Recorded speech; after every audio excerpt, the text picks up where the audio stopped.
Welcome to the My Bard story. And hello to you. We are so glad you're joining us today for a deep dive. We're looking at a really remarkable passage in Genesis chapter 18, verses 16 through 33. Yes, this incredible conversation between Abraham and God about the fate of Sodom, which is just so intense and personal. It really is. We've got some great insights here from various scholars. And, well, our goal today is to unpack this encounter, look at the context, the theology, and, find its relevance for all of us, especially maybe those in ministry. Okay, let's dive right into the text. We'll start with Genesis 18, verse 16 from the NIV. When the men got up to leave, they looked down toward Sodom, and Abraham walked along with them to see them on their way. Right. So immediately the scene shifts. The meal under the trees is over. And these three visitors, Yahweh and the two angels, they get up to leave, and their focus turns straight towards Sodom. Just looking that way. Well, yeah, but the Hebrew word here for looked down, it suggests more than just a casual look. It's like an active scrutiny and inspection. It really signals their purpose, Ah, okay, so it's intentional. Definitely. And Abraham walking with them, hunamam, that's a standard sign of righteous hospitality in that culture, showing respect, seeing important guests off properly.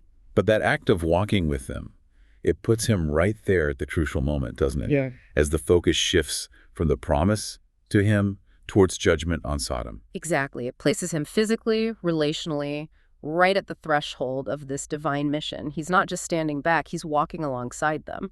So he's positioned to hear what comes next. Precisely. It puts him in a place to overhear or be included in God's thoughts about Sodom. It transitions him from just being a host to potentially being a participant in what's about to unfold. Okay, moving on to verses 17 through 19. Then the Lord said, "Shall I hide from Abraham what I'm about to do? Abraham will surely become a great and powerful nation, and all nations on earth will be blessed through him. For I have chosen him so that he will direct his children and his household after him to keep the way of the Lord, by doing what is right and just, so that the Lord will bring about for Abraham what he has promised him." This is just, wow. A divine soliloquy, God talking to himself almost. Shall I hide this from Abraham? It's not about God needing input, obviously.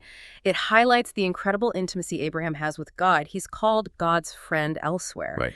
And the reason God gives is tied directly to Abraham's destiny. He'll be a great nation, and all nations blessed through him. It's universal. And verse 19 gives the why behind that intimacy, that sharing.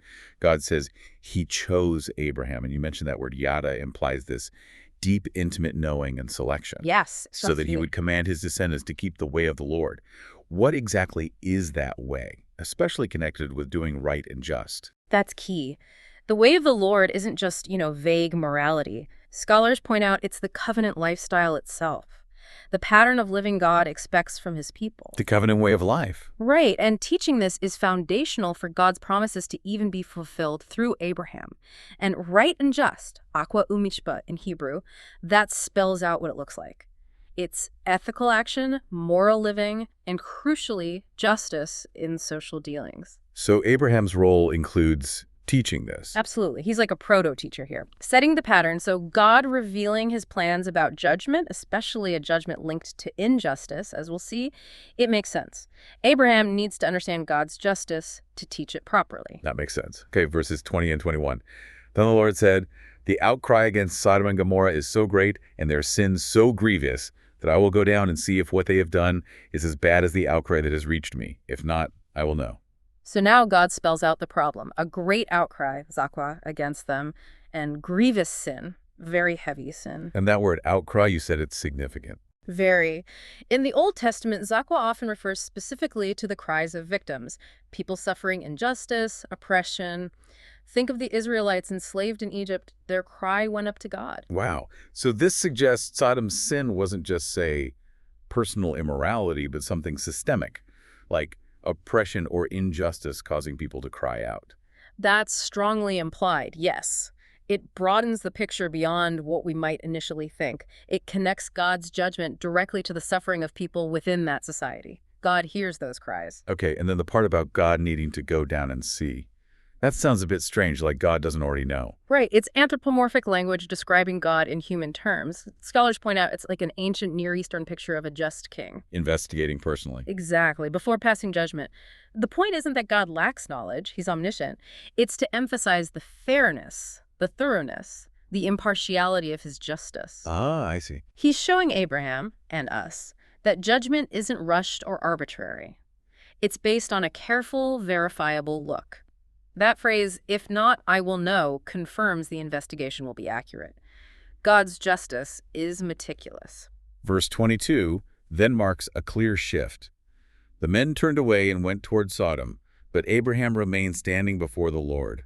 Yes, a crucial moment. The two angels head off towards Sodom that sets up chapter 19. But Abraham stays. He stays. And the phrase used, "remain standing before the Lord," Shemay Lipni YHWH, that posture is really significant.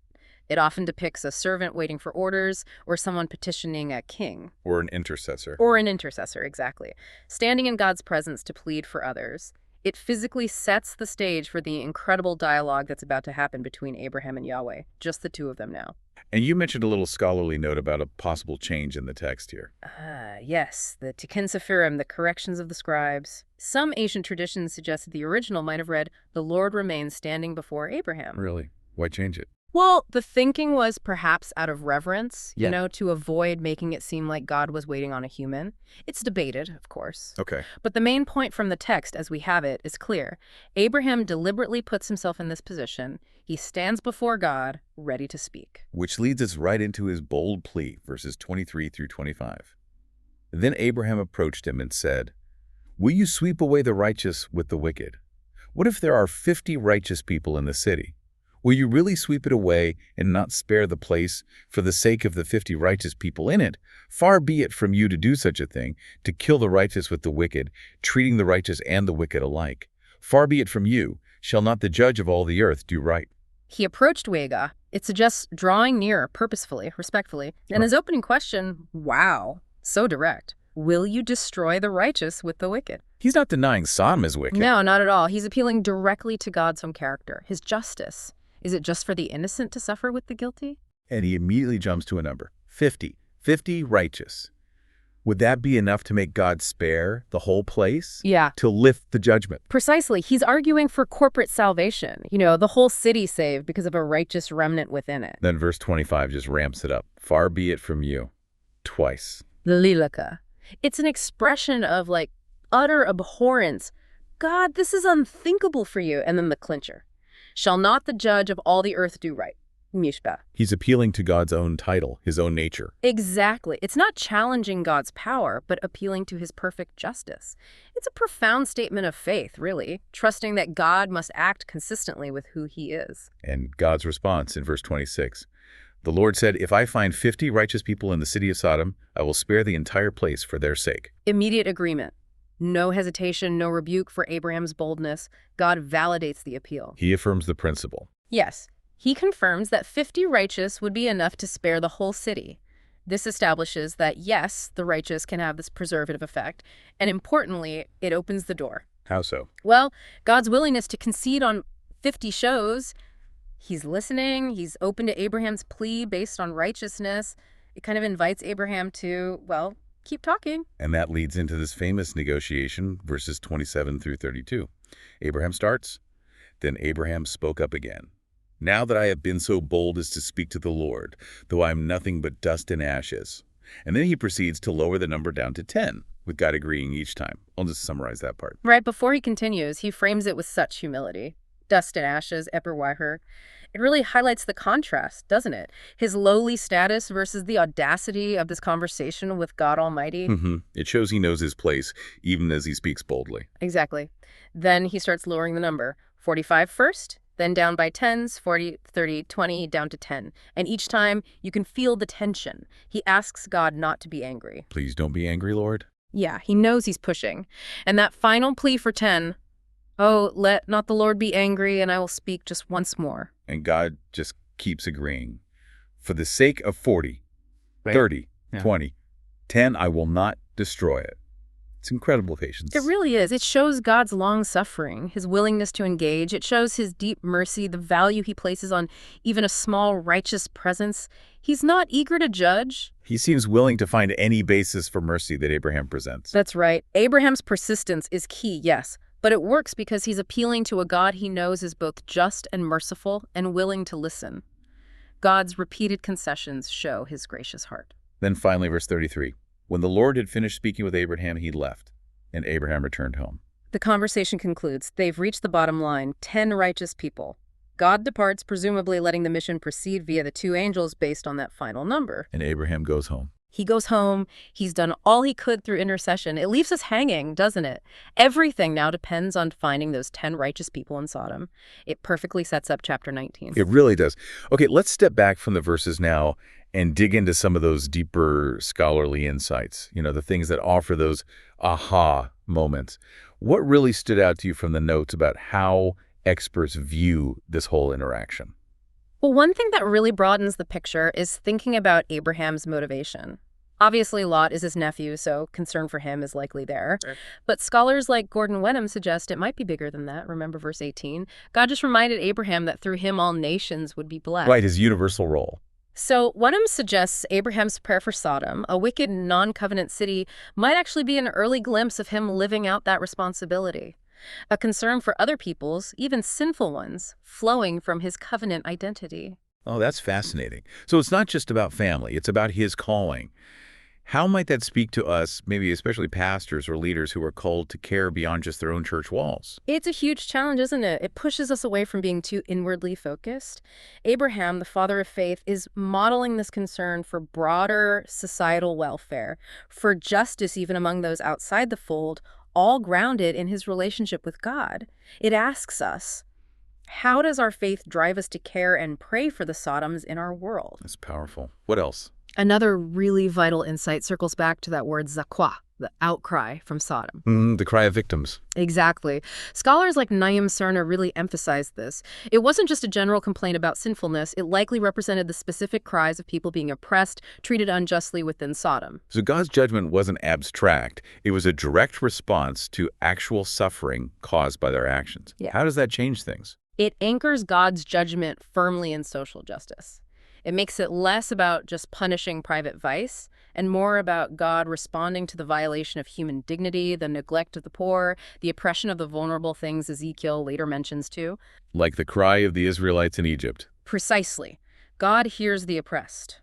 Their suffering reaches him. It reminds us that the way of the Lord Abraham was meant to teach involves actively opposing injustice and caring for the marginalized.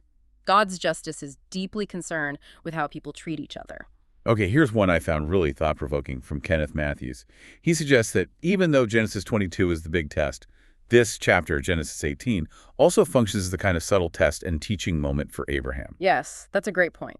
It's not just God downloading information.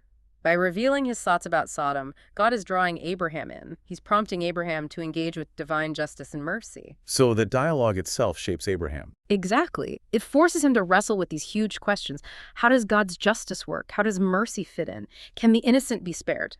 This whole interaction refines Abraham's own moral and spiritual understanding, preparing him for his role. So God isn't just telling him things. He's engaging him in a process of theological formation. What does that teach us about how we should approach difficult questions or even crises in our own ministries when we're wrestling with God? It suggests that wrestling isn't necessarily a sign of weak faith. God sometimes brings hard things to us, not just for us to passively accept, but to engage us, challenge us, and grow us. Our honest questions, our prayers grappling with difficult realities, that's part of how God forms us.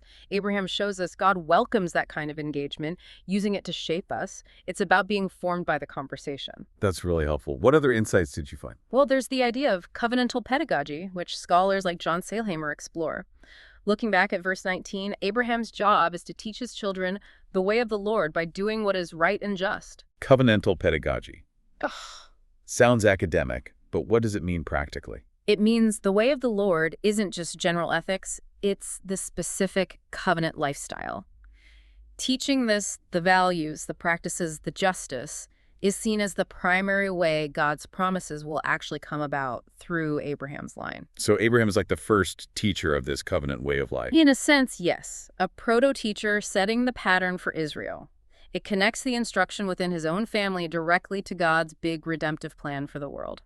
That really elevates the importance of passing on faith as a whole way of life, doesn't it? Discipleship, teaching justice and righteousness within the community isn't just an add-on, it's fundamental. Absolutely central. And one last point ties into that, the whole idea of corporate solidarity and the righteous remnant. Right, the idea that a few righteous people could save the whole city. Yes. Abraham's plea hinges on that. The character of a part can affect the whole. And it introduces this theme of the righteous remnant that becomes so important later in the Bible. Through the prophets and ultimately in Christ and the church. Exactly. Derek Kidner even suggests that stopping at 10 might symbolically hint at, like, a basic minimum for a viable moral community, maybe like the later Jewish minyan. Interesting. But the core idea is powerful. The presence of even a few faithful people matters profoundly to God. Their lives, their faithfulness can have a preserving effect on the community around them. We are meant to be that kind of presence. That leads us perfectly into thinking about today's application. This ancient story is so rich, and it clearly offers profound reminders for us as believers, and especially for those in ministry. How can we translate these truths into our lives and work today? Well, the first one has to be the power and, frankly, the responsibility of intercessory prayer. Abraham standing in the gap is just such a potent model. Pleading for a city that deserved judgment. Yes, it calls us to have a big heart in prayer, doesn't it? Not just for our own circle, but for our cities, nations, the world. As Joyce Baldwin might remind us, praying with compassion for others, even those far from God. And the fact that God listened, that he was willing to spare the city. It shows prayer matters. It influences things. But prayer can feel hard sometimes, ineffective. Yeah. How do we encourage perseverance like Abraham showed? I think we lean hard into who God revealed himself to be in that conversation. A God of mercy, willing to respond to appeals based on his own character. Our prayer isn't about twisting God's arm. Right. It's about aligning with his heart, appealing to his justice and his grace. Abraham's boldness came from trust. His experience tells us our prayers for others, for those really tough situations, they can make a difference. That should fuel us to keep praying. Absolutely. What's another core message? The intimacy God desires with us. I mean, he chose not to hide his plans from Abraham. He treated him like a friend, a confidant. That's an incredible thought. Yeah. That God wants to involve us, share his heart with us. Yes, and that intimacy grows through spending time with him, being in the Word, praying honestly. Abraham's bold dialogue, asking those hard questions, that comes from deep trust, deep familiarity. Scholars like Kent Hughes encourage us to pursue that kind of relationship where we can be totally open, even wrestling with God. And for leaders, that's not just personal, it's foundational for ministry, isn't it? Understanding God's heart to lead others. Absolutely. This passage is an invitation to press into that deeper connection, where God is willing to share his thoughts, his plans, his burdens with us. And a third message. It has to be about living as that righteous remnant. Abraham's whole argument depended on finding righteous people. It means how we live our righteousness and justice. Eko umishapi, it matters profoundly in the world. Our faith isn't just internal belief. No, it has to translate into how we act, how we treat people, how we pursue justice. As we saw linked to verse 19, it's about living out the covenant way. So we're called to be that salt and light, that preserving presence. Our lives, our prayers can actually push back against sin and decay. How do we help people really grasp the significance of their everyday faithfulness? By showing them that their integrity at work, their compassion for their neighbor, their stand for justice, their consistent witness, it all matters to God. It contributes to the spiritual atmosphere. It's not about earning salvation, obviously, but living out the reality of our salvation. It puts a weight, but also a huge privilege, on living distinctively as God's people. Knowing that our presence, empowered by his Spirit, is part of his plan for the world he loves. We are that remnant. So wrapping up this deep dive into Genesis 18, we've seen Abraham move from being a host to this incredibly bold intercessor, appealing to God based on God's own character. Yeah, and we've dug into why God revealed his plans tied to Abraham's covenant role in teaching righteousness. We've seen Sodom's sin as an outcry of oppression and God's careful justice in going down to see. And through it all, we're reminded of the sheer power of intercessory prayer, God's amazing mercy and response, the depth of intimacy he invites us into, and our vital role as a righteous, praying presence in the world. It's a packed passage. So much there. It really is. So considering all this, especially Abraham's boldness in questioning God, trusting his character even while wrestling, here's a thought for us to reflect on, particularly those in ministry. In what areas of our lives or ministry might we be holding back from a truly honest dialogue with God? Where do we need to cultivate that deeper, perhaps even challenging conversation, trusting fully in his goodness and justice, even when we don't understand? Ooh, that's a searching question. It's easy to feel we should only bring God our neat, tidy prayers, isn't it? But Abraham, God's friend, shows us that real faith, deep trust, allows for the wrestling, the hard questions, because the trust is ultimately in who God is the judge who will do right. How can we model that? How can we encourage people in our churches to bring their doubts, their pain, their confusion to God, rather than letting those things fester or pull them away? This passage gives us permission, maybe even a mandate, to engage God authentically, believing He can handle our questions, He hears our cries, and He uses that very engagement to shape us more into people who reflect His heart in the world.